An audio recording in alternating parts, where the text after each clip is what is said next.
Today I've brought you a Spanish survival thriller movie 4x4, meaning the story of 4 times 4. Just as the name is unusual, so is the story of this film. In it, a boy gets trapped inside a car in the middle of the city. So let's find out whether the boy was able to get out of the car or if he died there from starvation. At the beginning of the story, we see a high security restricted area in Spain from various angles. Then the next scene jumps straight to several cars parked on a busy street in Spain. Here, a boy calmly comes up and uses a tennis ball to open a car door and gets inside. He then uses a device he has to remove the car's control device. And just for fun, he urinates on the back seats of the car. Now, as he tries to leave the car with the device, he realizes that the car doors have locked again. The boy tries hard to open the doors, but no matter what he does, he can't get them open. In a panic, he sits on the urine-soaked back seats and desperately tries to open all the doors, but he can't open any of them. With no other option, he tries to break the car windows. But despite all his efforts, even kicking, he can't break a single window. Now the boy finds an iron rod in the back of the car. He tries to break all the windows with the iron rod as well, but he can't even make a scratch on the glass, let alone break it. Now he tries to break the car doors with the iron rod, but in the process, he ends up cutting his own hand. By now, the boy is practically going crazy with fear and tension. He pulls up the carpet in the car to see if there's any way out underneath, but there's no way out anywhere. So he takes out his gun and shoots at the car window to try to break it. But unfortunately, the bullet slips and hits his own leg. He screams in pain. Just then, a woman comes in front of the car. The boy watches her in surprise, but the woman just fixes her lipstick in front of the car and leaves. The boy shouts for her, but no one outside can hear him. With no other option, he takes out his phone to call for help. But during the call, the phone dies because the battery runs out. By now, night has fallen. The boy, exhausted from the pain, falls asleep right there. The next morning, he is tormented by terrible thirst. He licks the little drops of dew that have collected on the window. But now, feeling hopeless, he puts the stolen device back in the car and turns on the music. He sings along with the music. Again, he tries to break the windows, but he still has no success. Just then, a call comes through on the car's device. The boy gathers his courage and slowly answers the call. On the other end, a man says, "I know you're in my car. My name is Enrique Ferrari. Patients call me Kike. I'm the owner of this car. You might not believe it, but I've faced car theft 28 times in my life. This makes 29, including you." Hearing all this, the boy gets extremely angry. But Ferrari tells him, "Don't you dare!" Now let me speak. Actually, there's a device in this car that's connected to my phone, which allows me to lock all the doors and windows of the car from my phone. You won't be able to drive the car either because the steering is locked. The car is completely bulletproof, you won't be able to break it, and the car is entirely soundproof, you can't get any sound out from inside. The windows are like one-way mirrors, nothing inside can be seen from the outside. The only weak spot in this car is the fuel tank, which holds 120 liters of fuel, and this fuel tank is basically like a potential bomb, and it's not bulletproof. So, do you understand what could happen if you try to rebel? Ferrari goes on to say, "I am a widower and I was born 60 years ago, but back then, we didn't have to lock our doors at home. There was no fear of thieves. But times have changed now. So tell me, what would you do if you caught your own son stealing?" The boy says, "I don't know." Hearing this, Ferrari hangs up the phone from the other side. The boy starts shouting angrily, "I'm thirsty, I'm hungry, I'm dying from the heat. Let me out, or if I get out of here, I'll file a complaint against you. I'll kill you and your whole family." But it's no use. No matter how much he screams, his voice doesn't reach Ferrari. The boy, frustrated, sits down inside the car, and just then all the ACs in the car turn on. Now, with a sigh of relief, the boy goes near the AC to escape the heat and starts enjoying the cool air. But soon, this comfort turns into a terrible punishment because now the AC's temperature is lowered. The temperature keeps dropping until it goes into the negatives. All the AC vents in the car are open, blasting out freezing cold air at full force. The boy lifts up the car's carpet and starts cutting up the seats to block the AC vents. He tries to stop the cold air from coming in, but no matter what he does, he can't manage it. Forced to, he takes off the undershirt he had used to bandage his wounded foot and puts it back on, he wraps himself in the car's carpet, desperately trying to survive. After a long time passes like this, all the ACs finally turn off. And now, Mr. Ferrari calls again on the car's device. This time he says, "What's the matter? You still haven't answered my question. If you saw your own son stealing, what would you do?" The boy says, "Look, I've already been punished a lot. Please forgive me this time, I'm very thirsty." Ferrari says, "If you can answer my question, I'll give you water." The boy replies, "If my son stole, I would grab him by the ear and hand him over to the police." But Ferrari says, "No, you can't involve the police or lawyers like that. You have to punish your own son yourself." The boy, getting angry, says, "That's enough." But Mr. Ferrari says, all right, wait, let me tell you a story. Will you listen?" Actually, a few years ago, a group of robbers broke into my daughter's house. The robbers held a gun to my grandson's head. He was only 5 years old, and took everything from the house. After that, my daughter sold everything and moved to Barcelona. The boy says, "Look, I'm really thirsty. What kind of doctor are you?" "You're watching me die." Ferrari says, "That's a good question. Think about it and tell me, what kind of doctor am I?" "Alright, I'll give you a clue. Everyone is always happy where I work." And with that, Ferrari hangs up again. The boy keeps screaming for water. He just couldn't get out of the car no matter what. And then he sees a police officer outside the car.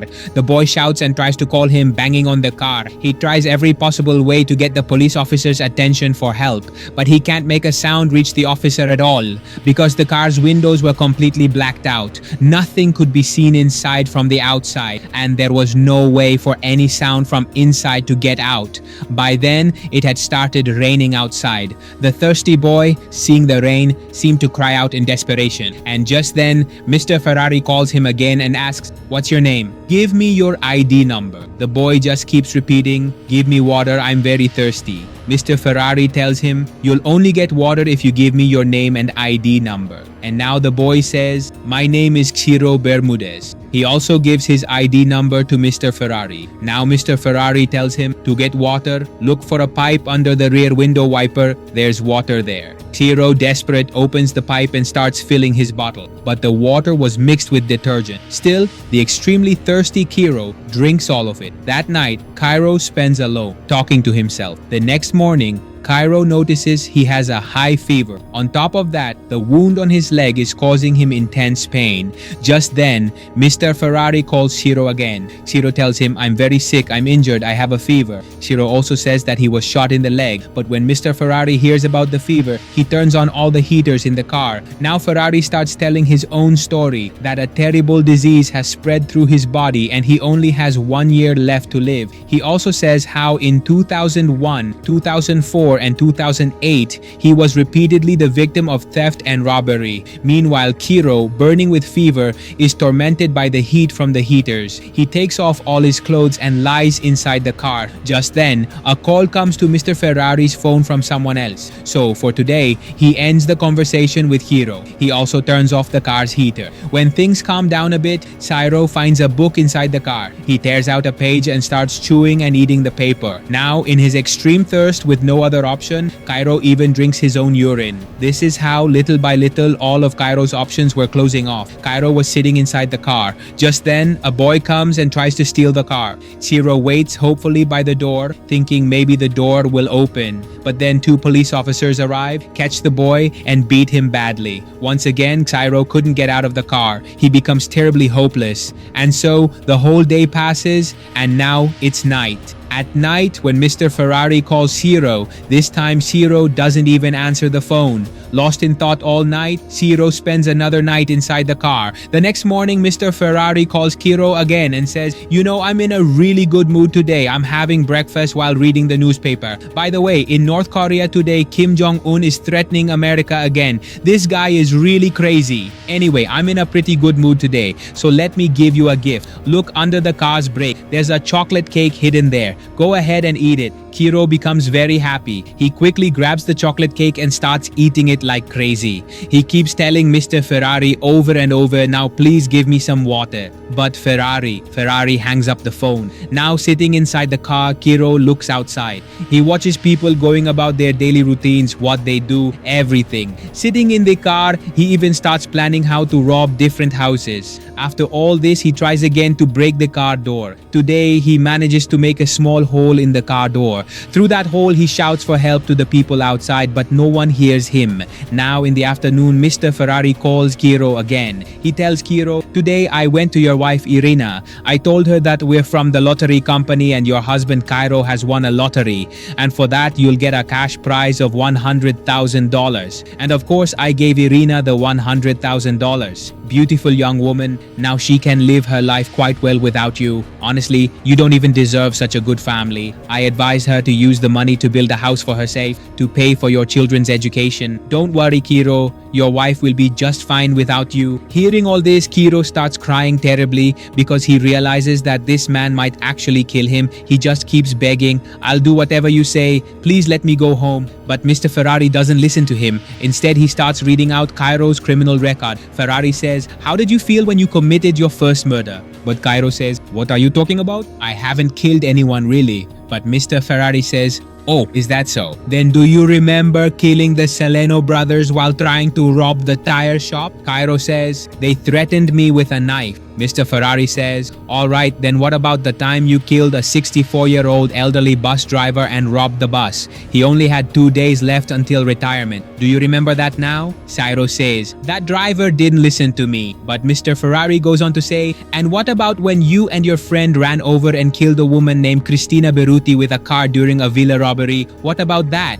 Cairo keeps repeating that he made a mistake and is paying for it. "I never did you any harm. Please let me go." Mr. Ferrari says, "All right, maybe you didn't harm me, but you are the only one who was convicted and is now being punished, and this is how you will be punished." After saying all this, Mr. Ferrari hangs up. Now, after leaving his phone battery out in the sun all day, Kiro manages to turn his phone back on. He calls his wife, but she isn't near the phone, so he sends her a voice message saying, "I've gotten into trouble again, dear." As soon as he says this, Ciro's phone dies again. By now, night has fallen. After many attempts, Ciro finally manages to start the car somehow. He crashes the car, breaks the rear window, escapes, and quickly goes to a restaurant to eat and drink water. There, a guard comes and asks him for money, and Ciro shoots and kills the guard. At that moment, Ciro wakes up. It turns out he was dreaming all this time. Now waking up, he finds himself still trapped inside that terrifying car. Just then, Mr. Ferrari calls him again. This time, Ciro pleads desperately with Mr. Ferrari to forgive him one last time, but Mr. Ferrari says, "That will never happen. I will not forgive you." Kiro then tells Ferrari, "If you don't let me go, I'll kill myself right here." Saying this, he takes his gun, counts 1, 2, 3, and pulls the trigger. But fortunately, the gun jams. Now Mr. Ferrari says to Cairo, "What? Huh? Today just isn't your day, is it? Even the gun jammed. Alright, you don't have to die. Look straight at me." As soon as he says this, the car's headlights turn on, and Ciro sees the owner of the car, Mr. Ferrari, standing in front of it. Mr. Ferrari slowly opens his car door, sprays a lot of room spray, then comes inside and sits next to Ciro. Mr. Ferrari starts chatting with Ciro very calmly, as if nothing has happened between them. Just then, Mr. Ferrari gets a call and starts talking on the phone. But in the meantime, Ciro shoots Mr. Ferrari and escapes from the car. He runs away shouting for help, help. But right then, Mr. Ferrari comes from behind and catches him again because the bullet had only grazed his cheek.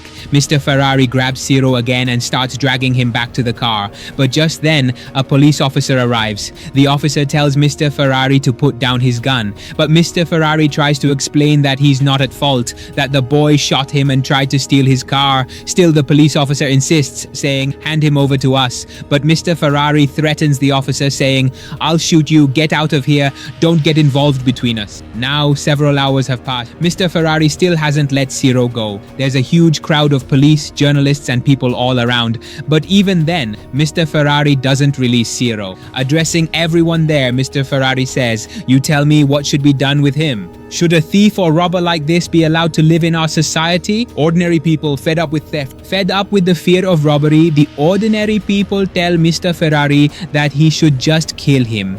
But the police keep trying to stop Mr. Ferrari in various ways, yet no one can restrain him. Now, finally, a mediator from the local police arrives among the suspects, a man named Giulio. He tries to reason with Mr. Ferrari, saying, "Look, your health is not good. Nothing good will come from from all this. You're not really angry at this boy, you're angry at the whole world. Let him go, hand him over to us, we will punish him. But Mr. Ferrari says never. I've caught him like a tiger catches its prey, and I will be the one to punish him. Unable to make him let go, Julio realizes that Mr. Ferrari actually has nothing left to lose. So perhaps he's doing all this madness for fame. Now Julio starts chatting with Mr. Ferrari to waste his time. He sends a police officer to bring water for them. The officer gives water to both Mr. Ferrari and Shiro. Then Julio continues to talk very calmly with Mr. Ferrari, trying to make him understand. What will you become after killing Shiro? Why would you go from being just a doctor to becoming a murderer? People all around were shouting and making a commotion. Some were saying to kill Shiro, while others were saying to show him mercy because he's human too. But Julio kept saying, let him go, please leave him to us. After a lot of convincing, Mr. Ferrari finally seemed to understand. Suddenly he let Shiro go, and then the police officers arrested Shiro. Now when Mr. Ferrari was asked to surrender to the police, he slowly raised both his hands and got into his bulletproof car. Then he started the stopwatch on his phone and left it on top of the car. Julio realized that something was definitely wrong, so he started moving all his police officers back. And just then, with a huge explosion, Mr. Ferrari's entire car blew up. The people nearby, the police, the officers, everyone was in shock. Everyone started expressing their condolences for Mr. Ferrari. The next day, the news reported that Shiro would be released in a few hours. Mr. Ferrari's identity was revealed. He was a presenter, and that car had actually been set up as a kind of mousetrap. Still, he is now the most talked about topic in the country. And with reading all this news, today's story comes to an end. So the way the story ended, it actually conveys a deep meaning in line with the theme that in our society, even if good people want to, they can't really harm bad people. In fact, if they try, it's the good people who end up suffering. So this movie is basically built on such a deep theme. At times, the movie created extremely intense, breathless situations, which I like, because as a survival movie, that's how it should be. So let me know in the comments how you felt about it. I'm taking my leave for today.